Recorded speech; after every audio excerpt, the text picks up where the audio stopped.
c'est quoi la justice ? Puis-je avoir encore confiance dans la justice de mon pays ? C'est une vraie question et qui vient d'être vraiment posée. Je peux vous poser une question ? J'ai 1 million de questions à te poser ! À mon tour, j'ai une question. Mais tout cela ne répond pas à ma deuxième question. Alors, je pose la question, Monsieur le Président, je pose la question, messieurs les jurés, je pose la question à tout le monde. Pourquoi me posez-vous toutes ces questions ? Je sais que tu n'aimes pas les questions, l'Indien. Question à tout, André Berkoff. Ça te fatigue pas toujours de poser des questions tout le temps ? Moins d'un Français sur 2 a confiance dans la justice de son pays. Incroyable ça, moins d'un Français juste 2. Et moi j'ai confiance dans la justice de mon pays, je me pose des questions. Voilà pourquoi on a question à tout ici, dans Berkoff sur le vif, sur Toxin. Eh bien, moins d'un Français sur 2, c'est un sondage ELAB, BFM TV, 19 novembre dernier. Et je rappelle que la justice française, est-ce qu'elle s'éloigne des attentes des Français ? Eh bien, un documentaire que je vous conseille vraiment, que j'ai vu hier, qui est passionnant et qui dit bien un certain nombre de choses. Justice, comment la gauche a pris le pouvoir. C'est un documentaire de l'Institut pour la justice, signé Charles Timon. Nous allons en parler avec Pierre-Marie Sèvres, qui est avec nous, directeur de l'Institut pour la justice. On le reçoit toujours avec plaisir. Mais regardez la présentation du documentaire que je vous conseille. On vous dira où le voir et comment le voir. Regardez l'introduction, ça dit bien ce que ça veut dire. La justice est rendue au nom du peuple français, c'est-à-dire en votre nom. Un tout petit groupe de gens, tout petit, qui ne représentent pas le pays, ont empêché pendant des années des gouvernements, de gauche comme de droite, de mettre en œuvre la politique que les Français attendaient d'eux. Voilà la vérité des choses. J'arrive au syndicat de la magistrature, j'entends une voix derrière moi qui crie « Il ne faut pas filmer le mur des cons ». Que les minorités agissantes sont minoritaires, mais elles ont un pouvoir, on va dire, d'influence, un pouvoir de terrorisme, donc une noyaute. Vous ne pouvez plus dire aujourd'hui au commun des citoyens que la justice n'est pas politisée. Parce que le sentiment d'insécurité, c'est de l'ordre du fantasme. Voilà, le sentiment d'insécurité, c'est l'ordre du fantasme, disait Éric Dupond-Moretti. Alors, la justice par le peuple, pour le peuple, où en est-on ? Bonjour, Pierre-Marie Sèvres. Bonjour, André Berkoff. Ce document, racontez-moi d'ailleurs l'origine. Qu'est-ce qui vous a amené à commander ce document ? Alors, tout est remonté à c'est moi qui ai eu l'idée, tout bêtement, en regardant l'histoire de la justice. Moi, j'aime beaucoup l'histoire. Je trouve que c'est la bonne façon pour comprendre la situation actuelle, c'est de détricoter les fils historiques. Et donc, je lis régulièrement sur l'histoire de la justice. Et puis, il y avait un phénomène historique que je voyais qui me semblait quand même un peu gros comme une maison, mais dont personne ne parlait. Et moi, c'est peut-être une question générationnelle, j'ai 31 ans, je suis assez jeune, mais des affaires que j'avais oubliées, ou en tout cas qui ne m'avaient pas suffisamment marqué, et qui concernaient le syndicat de la magistrature. Syndicat de la magistrature, c'est le syndicat d'extrême gauche, puisqu'on a un syndicat de centre gauche qui s'appelle l'USM, qui est le syndicat majoritaire, mais on a un syndicat d'extrême gauche chez les magistrats, qui s'appelle le syndicat de la magistrature, qui fait 30% des voix aux élections. Et il a fait régulièrement des scandales. Le plus connu, c'est le mur des cons, donc Bien 2013. Sûr. On va en parler d'ailleurs. On va en parler, et donc je pense au mur des cons, je pense à l'affaire Vos Papiers, qui est l'affaire d'un petit livret que vendait ou que distribuait le syndicat de la magistrature pour faire face, qui s'appelait Vos Papiers, comment répondre à un contrôle d'identité face à la police. Et l'image d'illustration... Qui a été fait par le syndicat de la magistrature. Édité, écrit par le syndicat de la magistrature. Et l'image d'illustration, c'est un policier caricaturé en porc. Et ça avait fait scandale à l'époque. Mais je me dis, toutes ces affaires-là du syndicat de la magistrature, il y en a plein. Il y en a à la pelle des scandales qui mettent en cause l'impartialité d'un syndicat de magistrats.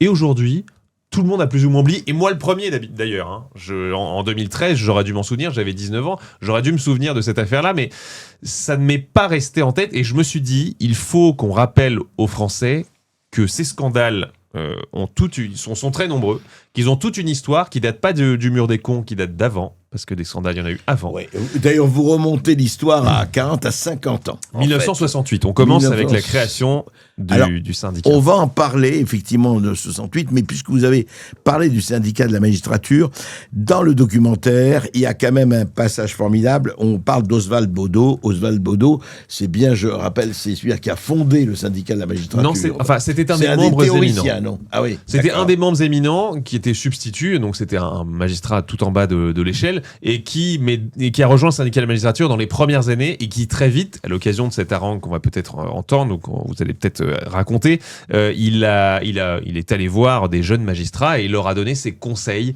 Conseils un peu particuliers. Alors voilà, des conseils très particuliers, mais c'est intéressant parce que ces conseils ont été très entendus, très actés aussi, et pas seulement entendus, mais incarnés.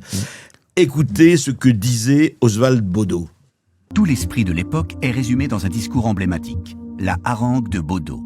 Un texte écrit en 1974 par Oswald Baudot, membre du syndicat de la magistrature à l'attention des jeunes juges, et qui explique beaucoup des dérives ultérieures. Dans vos fonctions, ne faites pas un cas exagéré de la loi. La loi s'interprète. Elle dira ce que vous voulez qu'elle dise. Soyez partiaux. Ayez un préjugé favorable pour la femme contre le mari, pour l'enfant contre le père, pour le débiteur contre le créancier, pour l'ouvrier contre le patron, pour le voleur contre la police, pour le plaideur contre la justice. C'est assez formidable, c'est intéressant parce que lui, alors il dit les choses. Il dit attendez, il y a pas la justice qui doit, c'est le bandeau, peser, etc. Voilà. Là, tout ça, non. Il faut être pour les opprimés contre les oppresseurs. Il y a les opprimés, et les oppresseurs. Et attention, vous n'êtes plus magistrat, vous êtes militant quelque part. C'est ça, c'est exactement ça. En fait, lui, il considère que la justice qui, depuis l'Antiquité grecque, c'est effectivement la déesse de la justice, Thétis, qui a son bandeau sur les yeux, qui a une balance dans une main et une épée de l'autre, pour rendre la justice de manière impartiale. Lui, il dit que non. Lui, il dit que la justice est une institution bourgeoise, enfin, le syndicat de la magistrature dit ça, est une institution bourgeoise qui opprime certaines classes et qui privilégie d'autres classes. Donc, il y a les opprimés et les privilégiés.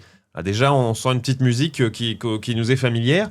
Et donc, lui, il dit, puisque cette justice est déjà biaisée, et biaisée aujourd'hui en faveur de la bourgeoisie, eh bien, nous allons retourner ce biais et nous allons faire donc une révolution, c'est-à-dire tourner à 180 ou à 360 degrés, mais à 180 360, on arrive au point de départ. Exactement, c'est ça. En fait, c'est plutôt une évolution. Ouais. Mais donc, lui, il veut tourner à 180 degrés. Ouais.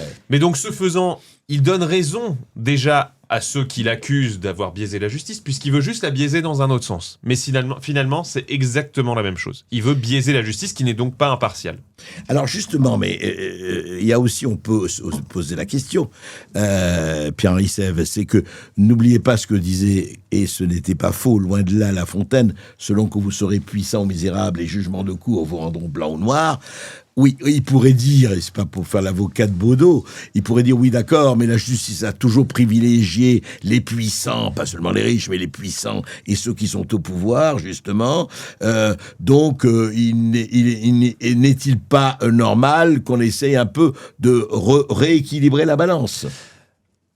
Et essayer de rééquilibrer la balance, c'est très différent que de la changer à 180 degrés. En fait, lui, il dit, le lion, dans la fable de La Fontaine, le lion doit être condamné, alors que l'âne ou l'agneau, l'âne ne doit pas, lui, doit être porté au nu. Alors qu'en fait, la véritable justice, c'est que lion ou âne, vous soyez traités de la même manière, de manière impartiale. Et c'est ce vers quoi il faut. Et effectivement, c'est un combat. C'est un combat parce qu'il y a une tendance naturelle à ce que les puissants se fassent bien voir et bien juger, à corrompre, etc. Et c'est un problème. Mais c'est pas une raison pour faire la même chose à l'inverse. Oui, pour renverser la chose en disant tout opprimé doit être innocent et tout puissant doit être coupable. Exactement. Voilà. Exactement. Il faut se battre. C'est effectivement un combat de tous les jours pour l'impartialité, pour que peu importe qui vous êtes, vous soyez jugé de la même façon. Mais le combat n'est pas... Renverser la table n'est pas suffisant, il faut maintenir la table dans le meilleur sens, quoi. Alors revenons justement à ce document. Donc vous êtes penché sur l'histoire de la justice.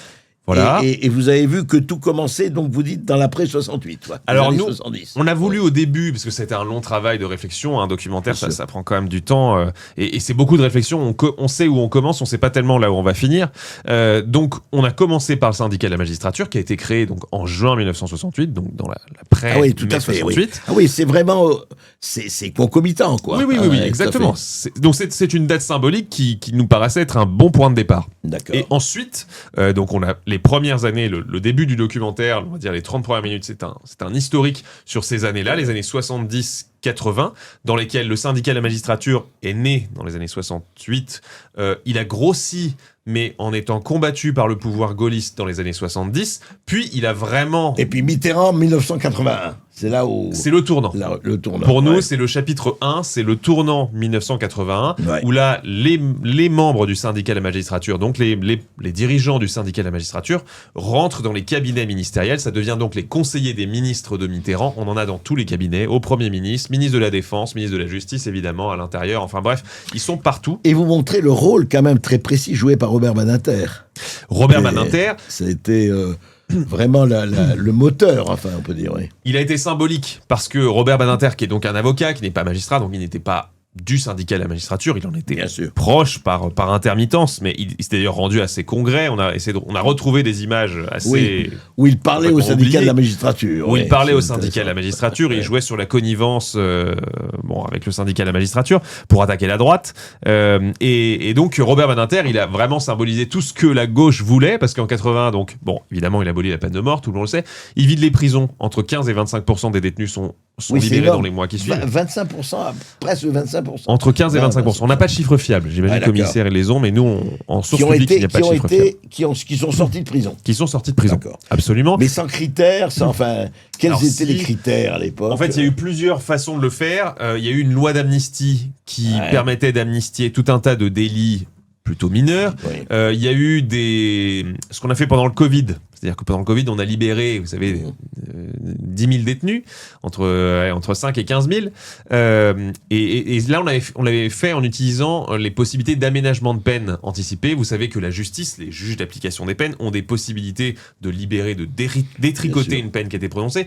Et donc, une personne qui a été condamnée à 10 ans, ils peuvent la libérer au bout de 8 ans. Mais si jamais le pouvoir en place vous dit « amnistie, allez, on libère tout le monde, il faut y aller », ils y sont forcément sensibles, et ça ne sera pas 8 ans, mais ça sera 5 ans, voilà, pour coïncider. Donc on n'a pas de chiffre exact, mais en tout cas, ils ont réussi à trouver le moyen sur les quelques mois qui ont suivi l'élection. Il a aussi supprimé la Cour de sûreté de l'État, qui était une espèce de pré-cour antiterroriste. Ils ont été obligés de construire, de créer une cour antiterroriste quelques années plus tard, évidemment, parce que c'était nécessaire. Mais donc, d'un point de vue symbolique, il est arrivé, et il a fait tout le programme que réclamait le syndicat de la magistrature depuis des années. Il a aussi, et peut-être même surtout, il abolit une grande loi qui s'appelait Sécurité-Liberté, qui était une loi faite par, peut-être certains s'en souviennent, c'était à mon sens le plus grand ministre de la Justice que nous avons eu en France, qui était le dernier ministre de Valéry Giscard d'Estaing. Les premiers étaient moins bons, mais le dernier était vraiment très bon. Il s'appelait Alain Perfit. C'était un académicien qui a dirigé le Figaro à l'époque. Enfin bref, vraiment une personnalité gaulliste extraordinaire, et qui avait fait une loi qui s'appelait Sécurité-Liberté, qui était la loi que nous n'avons toujours pas depuis 1980 réussi à mettre en place, qui était une loi de serrage de vis très sérieux, avec plus de possibilités de prononcer des dizaines de sursis à la suite, avec des révocations beaucoup plus automatiques. Multirécidiviste, on s'en occupe plus autrement, etc. Voilà, exactement. Et Badinter, il arrive, il détruit tout ça, il dit non, on oublie. Donc cette loi n'aura eu que quelques mois d'existence. Et malheureusement, elle a été mise à la poubelle. Et il y a eu, oui, et puis même sur le Conseil constitutionnel, le Conseil d'État, tout ça, il y a eu beaucoup de choses. Enfin, Robert Badinter a présidé le Conseil constitutionnel. Il se trouve que les dérives du Conseil constitutionnel, ça date d'avant Badinter, ça a commencé dès les années 70, mais il se trouve qu'au final, et le titre de notre documentaire, c'est « Comment la gauche a pris le pouvoir », au final, ces cours suprêmes, elles sont aujourd'hui contrôlées par la gauche. Le Conseil constitutionnel, comme le Conseil d'État, c'est une teinte très à gauche depuis un moment, et y compris dans les juridictions européennes. Alors justement, c'est donc cette espèce de climat qui s'est établi, et puis au fur et à mesure, on a vu, vous en parlez en 83, on a même Mitterrand disait attention, c'est vrai, il y a quand même recrudescence. C'est intéressant, même en 83, déjà 2 ans après, même des ministres de gauche lui disaient attention, il y a quand même des voitures qui flambent, il y a quand même des choses qui vont pas, mais on n'y a pas accordé beaucoup d'attention dans les allées du pouvoir. C'est quelque chose qu'on connaît, c'est-à-dire que c'est beaucoup de com. Là, on a un président, mais on a aussi une archive avec Jacques Chirac qui dit la même chose dans les années 90, où il se veut très, très dur contre la délinquance, parce que c'était Jospin le Premier ministre. Il dit, mais c'est pas possible qu'on ait autant de sursis, qu'on n'ait pas de réponse pénale, etc. Sauf qu'il est coupable à 100% avant et après cette période Jospin, puisqu'il n'a rien fait pour. Au contraire. Et Mitterrand a fait la même chose dans les années 80, où il ne peut pas ne pas entendre que savez, quand on regarde les sondages et même les courbes de l'insécurité en France, il y a très clairement, à la fin des années 60, ça démarre. Les années 70, c'est l'ascension à pic. Et on a les sommets au milieu des années 80 de criminalité et de délinquance en France, en termes de taux. Et donc, l'expression insécurité, elle naît d'ailleurs à cette époque-là, à la fin des années 70. Et donc, notre ami Mitterrand, il est obligé, en tant que politique, il est obligé de dire, de montrer dans sa communication qu'il a compris qu'il y avait un problème. Qu'il fait attention à ça. Dans la réalité, il fera rien pour en sortir. Et donc, sortir, c'est là que se sont installés le côté de dire, oui, écoutez, délinquant, d'accord, mais la prison ne règle rien, etc., etc. Est-ce que tout ce truc sur la prison, sur multirécidiviste, les peines, vous savez, les centres de rétention, les centres pour mineurs, etc., tout ça est resté dans une espèce de comment dirais-je, de cantate, je dirais, de monologue, mais qui n'a rien donné, ou pas grand-chose. Alors, en fait, ce qu'ils ont fait, c'est que déjà, dans les dogmes du syndicat de la magistrature, il y a plusieurs dogmes. Et notamment, un des dogmes, peut-être même le dogme principal, c'est la prison est mauvaise. Il ne faut pas enfermer. Voilà, ils le disent tout le temps. Encore, il y a quelques jours, on a une magistrate, Evelyne Cyr-Martin, qui était sur BFM, je crois, ou sur France Info, et qui nous a dit, si les détenus s'évadent, elle trouve le moyen de dire... mais quand même, il faudrait peut-être trouver une solution pour moins enfermer les gens. Enfin, la solution à tous les problèmes de la justice, selon le syndicat de la magistrature, c'est moins enfermer les gens.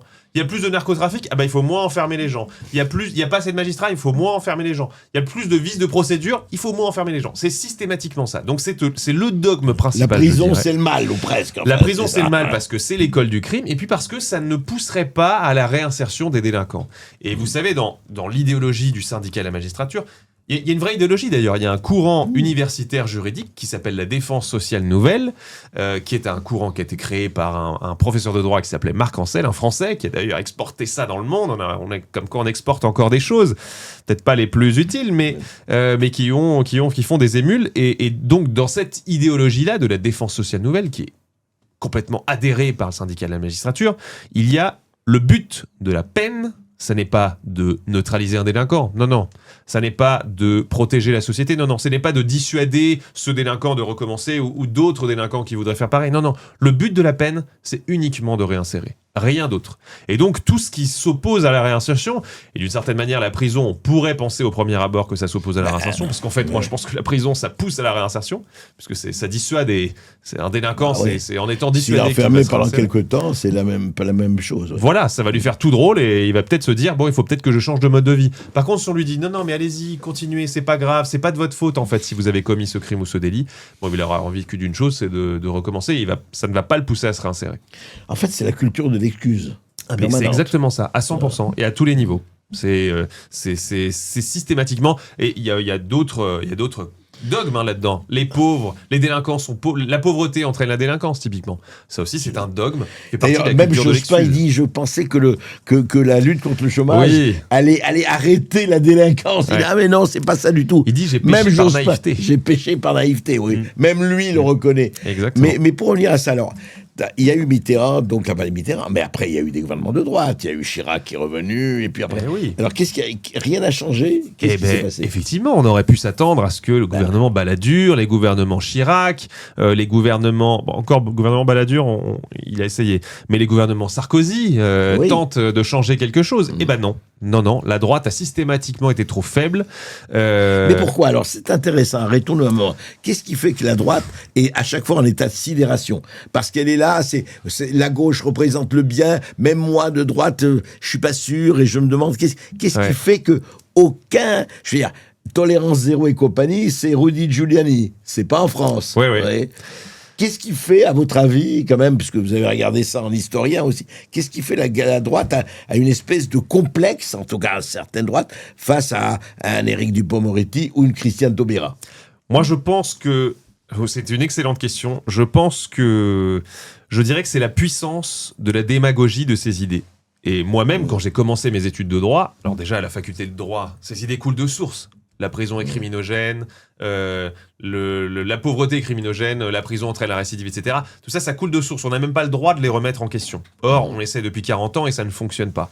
Donc je pense que ce sont des idées qui sont très fortes parce que très démagogiques. C'est vrai que ça paraît assez évident. On se dit, bah oui, les délinquants sont pauvres, les pauvres sont plus délinquants que les autres. Bon, bah oui, on peut imaginer que la pauvreté entraîne la délinquance. En fait, quand on regarde dans les faits, c'est non seulement plus compliqué que ça, mais en fait, c'est bien souvent l'inverse. Ben, les pauvres en Corrèze ou ailleurs, ils sont pas tous exactement. des délinquants. Hein. Exactement. Loin de là. Les plus pauvres départements de France ne sont absolument pas les plus criminogènes, c'est plutôt l'inverse. Voilà. Ce sont les moins criminogènes. Pareil aux États-Unis et dans toutes les sociétés en fait qu'on regarde. Bien sûr. Même vous prenez la crise de 2008 aux États-Unis où on a un taux de chômage qui double sur un an, et ben la criminalité, elle a continué sa descente qu'elle a entamée au début des années 2000. Donc ça n'a eu aucun effet. Crise de 29, c'est la même chose. Bien Donc sûr. non, ce n'est pas parce que les gens perdent de l'argent, ont pas à manger qu'ils vont devenir délinquants. Les chômeurs ne deviennent pas criminels de façon automatique. Par contre, être criminel, effectivement, ça pousse à la pauvreté, parce que vous n'avez pas d'emploi stable, vous faites un séjour en prison de 6 mois tous les 2 ans. Donc, effectivement, être délinquant ou criminel, ça pousse à la pauvreté. Donc, droite, vous dites, un peu sidérée par cette idéologie. Enfin, arrêtée ou paralysée par cette idéologie. Elle a été faible, elle se trouvait face à une idéologie qui est très forte dans sa démagogie, et qui était hégémonique, qui était par exemple hégémonique à la faculté de droit. Moi, je vous le dis, j'étais à la Sorbonne, qui est quand même la fac, la première université de France, la première faculté de France. Et ben c'est un dogme qu'on ne peut pas remettre en cause. Et donc effectivement, ça demande pas mal de force que de dire, comme l'a fait Alain Peyrefitte dans les années 70, non. Je refuse cet état de fait. Les Français veulent de la sévérité. Je vais leur mettre de la sévérité. Mais au final, peut-être que dans ces cercles parisiens ou de ministres de politique, c'est trop dur. Il n'y a pas aussi ce syndrome qui a quand même joué pendant des décennies, de peur pour passer pour un facho, un réac, un ceci, un cela. Bah si. Je ne veux pas passer pour. Oui, moi je pense que la gauche a fait de toute façon du terrorisme intellectuel et continue complètement, hein, et même si ça marche de moins en moins depuis longtemps. Et donc, c'était la technique de Staline de traiter de facho tous les gens qui sont pas de comme leur... ça arrête la discussion. Pendant une demi-heure, il va chercher à se défendre. Mais non, je suis pas facho. Mais Staline était brillant. Un tyran immonde, mais il était brillant. Parce que ça a fonctionné. Et donc, effectivement, je pense que la droite a toujours eu peur d'être traitée de facho. C'est certain, sûr et certain. Et alors, donc, ça a continué. Taubira, quel était le rôle de Taubira ? Alors, Taubira, symboliquement, c'était la catastrophe. Mais en fait, dans les faits, il n'y a pas eu grand-chose à se mettre sous la dent. Elle n'a pas eu de grosses réformes de la justice particulièrement laxiste. Alors, elle a détricoté un programme de construction de prison qui avait été lancé à la fin du quinquennat Sarkozy, qui était un grand programme avec 15 ou 20 000 places. Donc, aujourd'hui, on en a 60 000. Ça aurait vraiment donné un bol d'air frais, mais dès son arrivée, elle le détricote. Donc ça, effectivement, quand on sait l'importance de la prison dans la répression, c'est-à-dire que quand on n'a pas de place de prison, on ne peut pas réprimer, les juges ne peuvent pas. Donc ça, c'était important. Mais à part ça, on a eu des réformes comme la contrainte pénale. On a eu des dispositifs un peu de niche qui n'ont pas changé grand-chose, qui n'ont été peu appliqué de toute façon. Et on fait l'inventaire. Alors, Eva Joly. Eva Joly, alors en tant que... Eva Joly, la procureure. La magistrate. Alors ça date, ça c'est toute alors c'est toute une période d'ailleurs sur laquelle on revient. Elle n'était pas syndicale de la magistrature, elle. Non. Elle n'était pas syndicale de la magistrature, a priori.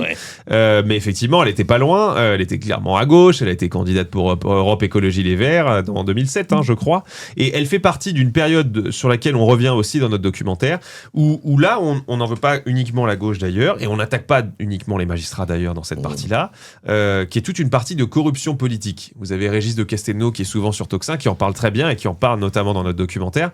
Il y a eu toute une partie, une période où les partis politiques se finançaient de manière assez obscure, et Eva Joly s'est intéressée à ça et elle a bien fait. Renaud Van Ruymbeck s'est intéressé à ça, il a bien fait plutôt pour la gauche. Donc aussi c'est toute une période très intéressante qu'on oublie un peu et qui explique l'affaire encore Urbain, le carrefour du développement, avant ça, etc. Qui étaient en fait des énormes scandales où on avait de la corruption politique majeure à très grande échelle. Des deux côtés, les scandales ont eu des deux côtés, à gauche comme à droite. Absolument. Il faut le dire. Ça c'est clair. Il n'y a pas de. Mais alors, pour revenir au ministre de la Justice et Éric Dupond-Moretti. Alors Éric Dupond-Moretti, je dirais que c'est un peu pareil. Vous savez qu'il s'est beaucoup frité avec le syndicat de la magistrature. Il a encore, lui aussi, fait de la com. Parce que finalement, il n'a rien fait. Mais il a fait de la com. Pratiquement rien. Sur le plan pratique, je peux vous donner un exemple. En fait, moi, j'ai toujours la même expression. il brasse le bouillon, il brasse la soupe, mais sans changer les ingrédients. Donc en fait, je vous donne un exemple. Il y a un des gros problèmes dans la justice française qui sont les réductions de peine. Il y a des dizaines de réductions de peine à gogo, à tous les points de vue, tous les détenus peuvent en avoir.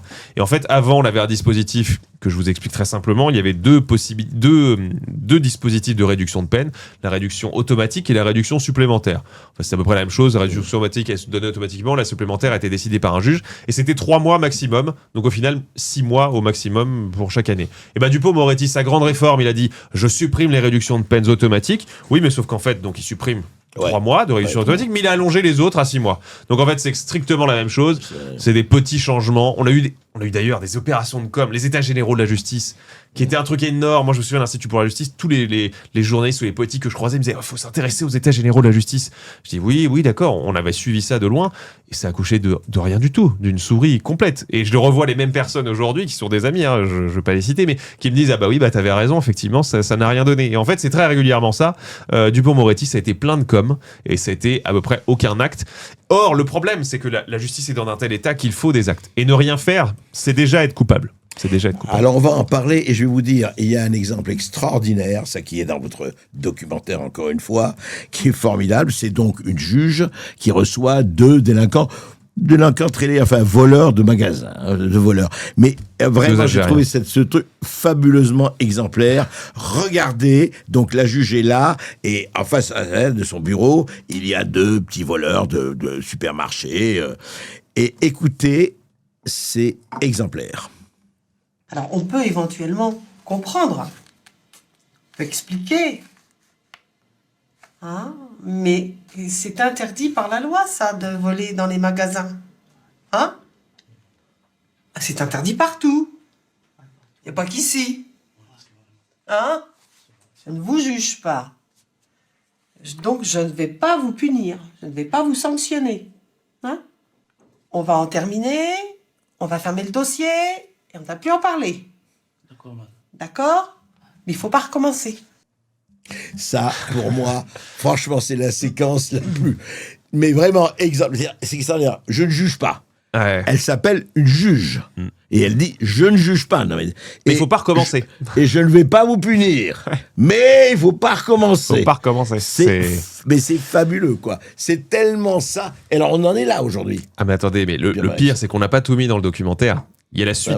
En fait, il y a tout le contexte qui manque. Alors d'ailleurs, alors racontez-nous parce que c'est... Ah oui, non, mais c'est encore pire. J'invite tout le monde à voir cette séquence dans le documentaire sur justicedegauche.fr, qui est le site qu'on a créé pour l'occasion. Justicedegauche tout attaché.fr. Voilà. Vous n'allez qu'à aller sur vous verrez cette séquence. Et donc, je peux vous donner le contexte. En fait, il s'agit en face d'elle de 2 voleurs algériens qui débarquent d'Algérie. Ils arrivent en France. Et ensuite... Ils viennent de débarquer. Ils viennent d'arriver, ils viennent de commettre un délit. Ils ont volé effectivement dans des magasins. Et ensuite, le journaliste va les voir. Et il leur dit, qu'est-ce que vous pensez de ça? Et là, ils nous sortent un truc où on se dit, mais c'est évident que ça peut pas fonctionner. Ils nous expliquent, mais nous, en Algérie, on se serait fait tapasser, on se serait fait passer à tabac, on nous aurait mis en prison, on nous aurait tapé, etc. Mais ici, en France, c'est bien, il y a les droits, il y a tous les droits en France. Et là, on se dit, évidemment que des migrants, des étrangers, des Afghans, ou dans lesquels ils sont Algérie, habitués... ils ne seraient pas du tout... mais comme partout, d'ailleurs. Ils sont habitués à une régulation sociale très, très dure par la justice. Les policiers, ils n'attendent pas de savoir si vous êtes coupable pour vous passer à tabac. Peut-être pas aujourd'hui, j'en sais rien, mais c'est très probable.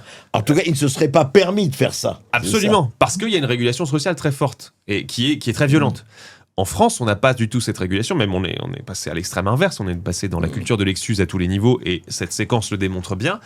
Mais évidemment, je n'en sais rien, mais qu'est-ce que vous pensez qu'ils ont fait en sortant du commissariat? Ils ont fraudé le métro, 2 jours après, ils ont à nouveau volé dans un autre magasin, et puis voilà, quand on voit des gens, on en voit régulièrement des délinquants qui passent 30, 40, 50, 70, 80 fois devant la justice et qui ont toujours des peines ridicules et qui recommencent.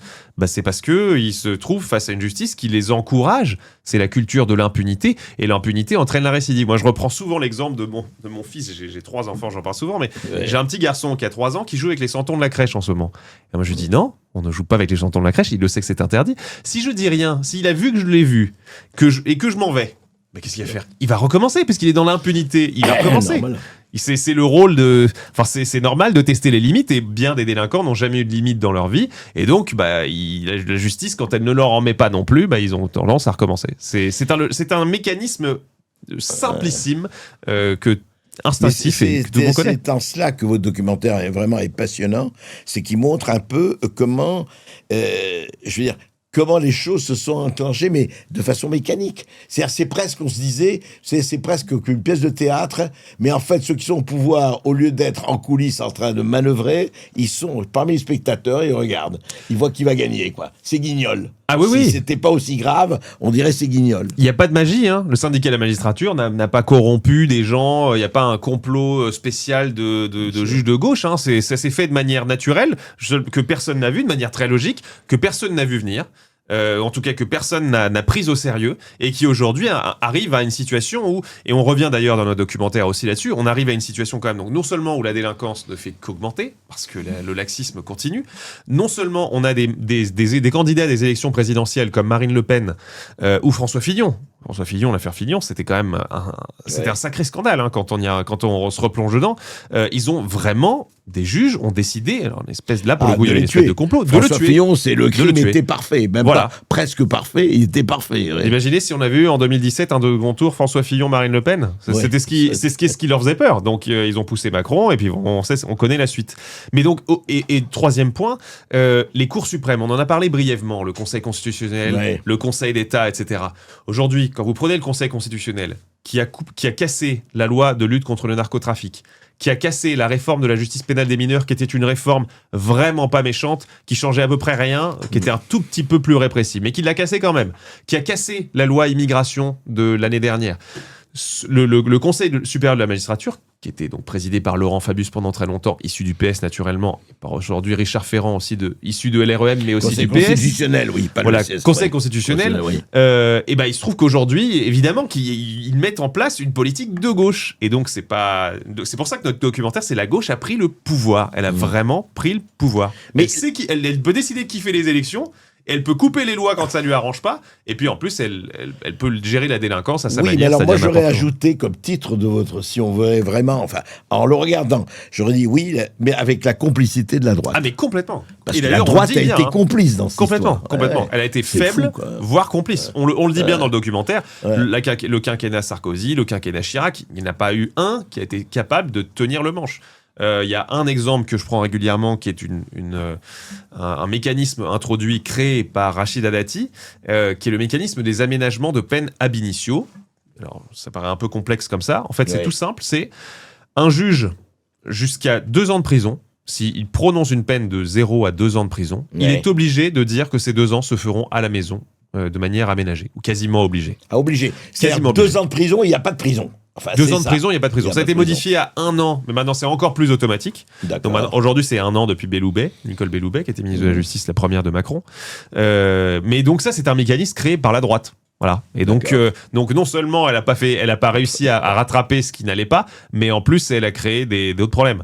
Évidemment, on peut nuancer tout ça. Il y a eu plus de programmes de construction de prisons par la droite, mais à chaque fois qu'ils sont détricotés par la gauche. Et comme par définition les constructions de prisons ça prend des années, on en arrive à un point où on n'en a pas. Évidemment. Parce que c'est très long à construire. Alors que ça pourrait être très rapide. Hein. Alors ce qui est quand même étonnant, Pierre-Marie Seff, quand on regarde ça, c'est que quand on regarde par exemple un sondage BFM, qui sont pas qui date du 19 novembre, 7 Français sur 10 pensent que les peines ne sont pas assez sévères. 90% estiment que les délais sont trop lents. 22% estiment que les peines prononcées ne sont pas exécutées. 67% pensent que les conditions de détention sont trop souples. C'est vrai que récemment, il y a eu un certain nombre d'exemples tout à fait hallucinants. Visite au planétarium, etc. Oui, etc.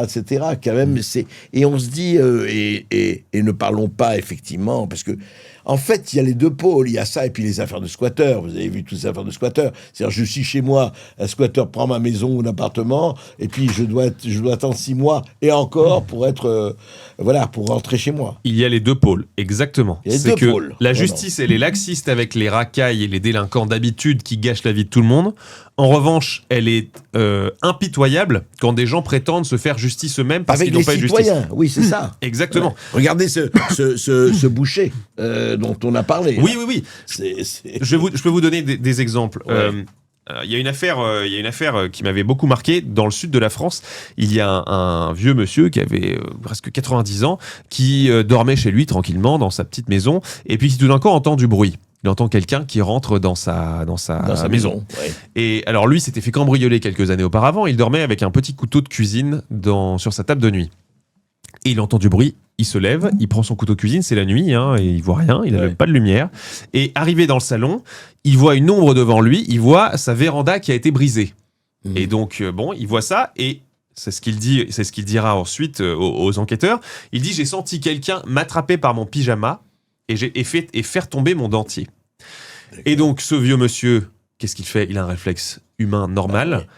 Il donne des coups de couteau. Il donne des coups avec des grands coups et des grands gestes avec son couteau. Et c'est dans le noir en plus. C'est dans le noir. Il touche la personne qui était, donc le cambrioleur qui était rentré chez lui. Le cambrioleur est touché gravement à la carotide. Donc il ressort par là où il est rentré. Il va faire 50 mètres et il s'effondre sur la pelouse dans le jardin du monsieur. Qui a été poursuivi ? C'est évidemment le monsieur. Ce cambrioleur chevronné, qui était un Algérien déjà connu pour une quarantaine de cambriolages, n'a pas été poursuivi parce qu'il est mort, bon ça c'est logique. Mais en revanche, le vieux monsieur, lui, il a été mis en examen pour meurtre. Il a fallu 1 an pour avoir une première décision du juge d'instruction, puis une deuxième année, puisque la famille du cambrioleur a fait appel de cette décision du juge d'instruction, plus une deuxième année pour qu'enfin on le laisse tranquille et que l'affaire soit classée. Mais en attendant, il a eu interdiction par la justice de retourner chez lui. Donc pendant 2 ans, il a dû vivre dans une petite location à quelques centaines de mètres de chez lui. Pour un monsieur qui a 91 ans, voilà. Là, la justice a été impitoyable, elle n'a absolument pas été laxiste, même si au final, il n'a pas été condamné, encore heureux, j'ai envie de dire. Mais toute la procédure qui a été contre lui, c'est déjà une forme de sévérité judiciaire qui, honnêtement, qui retourne le cerveau. Sans parler de la personne qui avait eu 3 cambrioleurs chez lui, qui en a attrapé un parce qu'il faisait des arts martiaux, qu'il a séquestré, enfin qu'il a gardé en attendant la police, et il a été accusé de séquestration. Oui. Enfin, il y en a comme ça des tonnes. Et l'autre côté, effectivement, c'est ça qui est terrible, c'est que quand le citoyen lambda qui se fait, alors c'est lui qui est attrapé parce qu'il se défend. Mais est-ce qu'on ne va pas arriver ? Alors, Pierre Marissev, on arrive un peu au fond, on arrive un peu au terme de notre discussion, on pourra en discuter pendant des heures, parce que c'est passionnant. Qu'est-ce qui fait que, d'un côté, si ça continue comme ça, est-ce qu'on ne va pas aller, personne ne le souhaite, mais vers l'autodéfense ? Est-ce que les gens, à un moment donné, vont dire, attendez, on ne va pas se faire agresser comme ça impunément ? Et de l'autre côté, est-ce que c'est bien la politique qui doit déterminer le truc de la justice? On dit, attention, la justice, non, le politique ne doit pas toucher à la justice, parce qu'on n'a pas parlé de ça. C'est qu'entre justice et politique, aujourd'hui, est-ce que les rapports sont inversés ? Qui décide au nom du peuple, par le peuple, pour le peuple ? Les 2 pouvoirs, c'est le 3e pouvoir. Mais ce pouvoir, doit-il avoir autorité sur le politique, ou c'est le politique qui doit retrouver son autorité sur la justice ? Alors, c'est une question très complexe. Aujourd'hui, les ministres de la Justice n'ont pas le droit de donner d'instructions dans une affaire précise à des magistrats. Ils ne peuvent pas donner d'instructions individuelles. Alors, attendez, je vous arrête là, parce que le parquet, il est dépendant du ministère de la Justice. Oui, mais qui normalement... les nomme, qui fait l'avancement, etc. Oui, on est bien d'accord. Bien d'accord. C'est effectivement tout à fait à nuancer. Mais aujourd'hui, il y a interdiction pour le ministère de la Justice de donner des instructions individuelles. En revanche, moi, je pense que c'est normal que le ministère de la Justice donne des instructions générales. Et mener une politique pénale, il y a le mot politique dedans, et c'est ce que les citoyens français demandent. Les citoyens français demandent une politique pénale qui soit...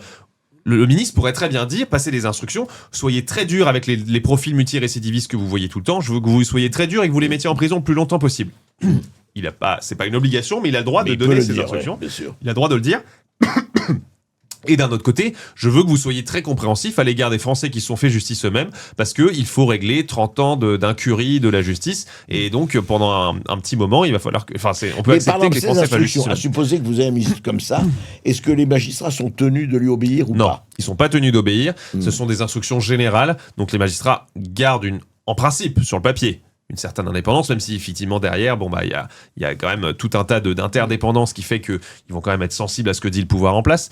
Mais donc il y a cette certaine indépendance qui existe. Mais effectivement, les juges ont tendance, on me dit régulièrement, des magistrats me disent souvent, on a peu de pouvoir, mais effectivement, il parle pas d'eux personnellement, mais quand on en a, on l'utilise à fond. Et typiquement, sur les affaires François Fillon, Marine Le Pen, c'est un petit peu ça. Maintenant, sur l'autodéfense, moi, j'ai envie de rappeler souvent que la justice est une prérogative individuelle. La justice, on a tous un droit. Chaque citoyen a un droit à la justice. D'avoir la justice dans toutes les affaires qui nous concernent, on a le droit d'avoir la justice. Et historiquement, c'est comme ça que ça s'est construit. À la fin du premier millénaire, donc au début de l'État français de la royauté, c'était tout le monde se faisait justice soi-même. Parce qu'il n'y avait pas d'État central, donc quelqu'un vous emmerdait, non seulement il fallait que vous répondiez pour montrer que vous n'étiez pas du genre à vous faire marcher dessus, parce que sinon c'était la porte ouverte à d'autres problèmes. Nature humaine. Et donc on a eu toute une évolution où les gens on se faisait justice eux-mêmes, on avait des vendettas en permanence où tu as tué mon frère, donc je vais tuer ton cousin, donc etc. C'était sans fin. Et donc progressivement, l'État central est arrivé. Et les juges, c'était ça leur but, c'était de régler ces conflits avec moins de violence. Et c'était un progrès. C'était un énorme progrès. Parce que sinon, si on était encore dans cet état-là, on passerait notre temps à se battre. Voilà, la lutte de tous contre tous, comme dit un certain Hobbes. Exactement, mais c'était exactement ça. C'était exactement ça au sens propre, c'est vraiment arrivé. Et donc, le contrat qu'on a finalement avec l'État, c'est ok, je renonce à mon droit de faire justice moi-même. Et vous, par la police, la gendarmerie et l'armée, vous faites me protégez. Voilà. Mais est-ce qu'aujourd'hui, l'État protège ?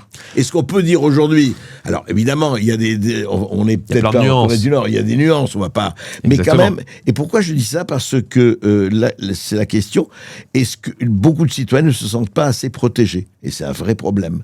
Parce que je veux bien céder, parce que moi, je pense pas à l'autodéfense, je pense à la légitime défense. Oui. Il y a encore autre chose. Hein. Mais ça peut être assez proche, mais effectivement, c'est le stade d'après, l'autodéfense. Alors, non. Mais même la légitime défense, aujourd'hui, la justice ne l'accepte pas. C'est ça. N'accepte pas la légitime défense. Je vous ai raconté l'histoire de ce papy dans l'Hérault. Mais les tasers sont interdits.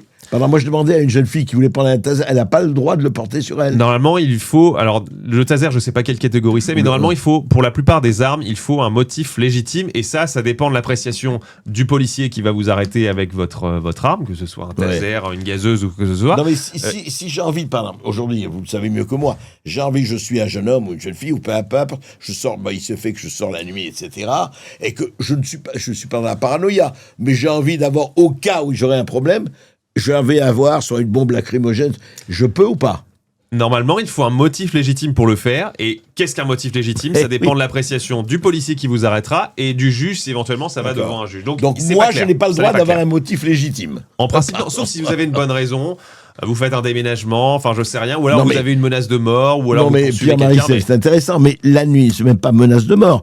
La nuit, je pense que j'ai envie simplement d'éviter tout risque d'eux. Or, il y a des risques, on le sait. Je comprends très bien. Je me pose la question moi-même. Mais il n'y a pas de réponse. Il n'y a pas de réponse. En tout cas, il n'y a pas de réponse. Il n'y a pas de réponse. Oui, c'est ça. Non, mais il y a. Je serais policier, moi je laisserais évidemment le droit. Et je pense qu'il y a beaucoup de policiers qui font. D'interdiction de porter. Je veux dire, j'ai pas le droit d'avoir même une bombe, un truc. Si vous avez un motif légitime, vous pouvez transporter. Vous avez le droit de posséder des armes déjà chez vous. Ça, vous n'avez pas besoin de vous le possédez chez vous. Si c'est dans un coffre, c'est bon. Oui, je suis pas un expert en législation des armes, mais armes de catégorie D, par exemple, les gazeuses et les armes non létales, vous avez le droit de les transporter si vous avez un motif légitime. Par contre, votre arme à feu, à moins que vous alliez au stand de tir, il n'y a pas de motif légitime. On a fait un détour, mais effectivement, je voudrais revenir, et c'est la dernière question que je voulais vous poser. On pourrait en parler des heures, mais c'est vraiment très intéressant. Qui juge les juges ? En principe, le Conseil supérieur de la magistrature. En principe. Mais il ne le fait pas. Il y a même pas une dizaine de décisions disciplinaires chaque année. C'est-à-dire qu'on a des juges qui ont des comportements scandaleux à l'audience. Moi, on m'a raconté une anecdote, j'ai pas de détails, et puis c'est une anecdote assez ancienne, mais par exemple, on a un juge qui avait fait état de ses convictions religieuses catholiques dans une audience. Moi, je suis catholique pratiquant, mais je trouve que c'est scandaleux. Il n'y a absolument pas à faire état de ses convictions religieuses, quelles qu'elles soient, d'une quelconque manière, à l'audience. Et cette personne-là, c'est une anecdote qu'on m'a racontée, n'a pas été poursuivie.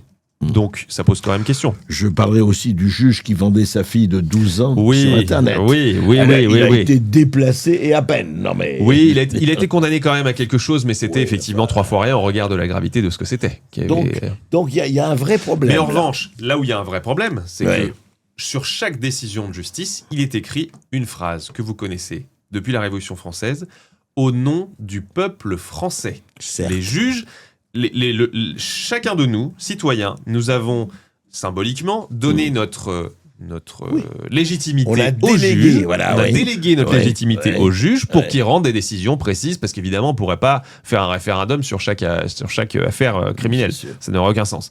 Mais donc, c'est en notre nom qu'il juge. Et donc, c'est pour ça que nous avons le droit de critiquer, de commenter, de juger au moins médiatiquement, et c'est pour ça que les médias ont un rôle fondamental dans la démocratie, notamment pour ça, les juges et leur travail. Et donc, moi, je vous souvenez peut-être, ces dernières années, on voit de plus en plus des BFM TV nous dire « Ah, mais vous n'avez pas le droit de repartager des vidéos de crimes ou de délits qui se passent dans la rue. Vous n'avez pas le droit même de les retweeter. » C'est complètement faux, c'est juridiquement ça ne tient pas. C'est au nom du peuple que. Et même nous avons tout à fait le droit. La justice est un des 3 pouvoirs de la société, donc dont la légitimité vient de nous, des citoyens, et de personne d'autre. La justice n'est pas immanente, ils ne tiennent pas leur légitimité des droits de l'homme, de la gauche, enfin de l'idéologie gauchiste dont ils se réclament. Elle vient de nous à 100%. Et ça, c'est très très très important. Pierre-Marie Sèvres, où est-ce qu'on peut voir le documentaire? Alors, on a créé un site qui s'appelle justicedegauche.fr. Justicedegauche, tout attaché, .fr. Puis on l'a aussi sur notre chaîne YouTube, donc il suffit d'aller sur notre chaîne YouTube, vous le verrez, c'est la première de l'Institut pour la justice sur YouTube. Mais justicedegauche.fr, tout attaché, vous le verrez, tout est là. D'accord.